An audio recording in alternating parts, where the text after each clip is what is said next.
Pour le salon de Francfort, BMW a décidé de mettre l'accent sur des progrès enregistrés avec son Efficient Dynamics, le système respectueux de l'environnement de la maison bavaroise.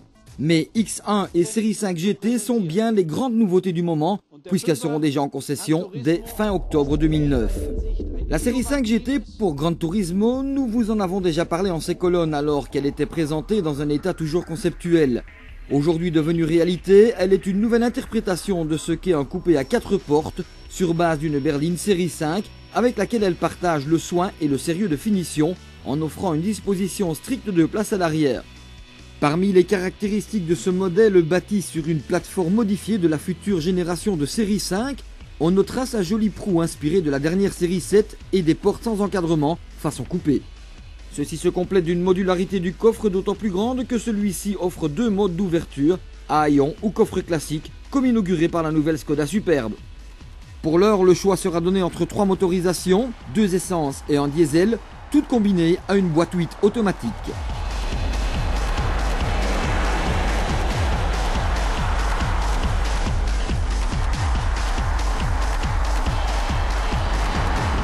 Par ailleurs, et dans un tout autre genre, la marque Alelis présente son nouveau SAV pour BMW, le X1.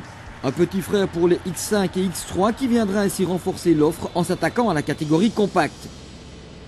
Cela peut paraître surprenant, mais cette sorte de break surélevé basée sur une plateforme de série 3 et non 1 comme on pourrait le croire, bénéficie d'un bon coefficient aérodynamique de 0,32, le fameux CX. Par rapport au X3, le X1 ne rend que 11 cm en longueur, mais comme ce fut le cas entre X3 et X5 en leur temps, la différence se fera sans doute plus marquante lors du passage à témoin de celui qui devient le 4x4 intermédiaire de BM et dont on retrouve certains traits sur le nouveau venu qui affiche par exemple un regard très typé BMW et des ailes joufflues. Ce X1 jouit d'une grande modularité avec de nombreux espaces de rangement et 3 sièges arrière rabattables séparément qui permettent de disposer d'un coffre généreux. On notera la possibilité de disposer sur option d'un toit panoramique, d'une caméra de recul, de feu de jour ou encore d'un système de navigation dernier cri. Côté moteur enfin, BMW met l'accent sur le diesel plutôt que l'essence. Le 2 litres diesel se décline en 3 variantes de 143 chevaux, 177 chevaux et 204 chevaux. La fameuse transmission X-Drive, pilotée électroniquement, sera bien évidemment de la partie, même si certains diesels seront disponibles en 2 roues motrices, parallèlement aux moins émettrices de CO2.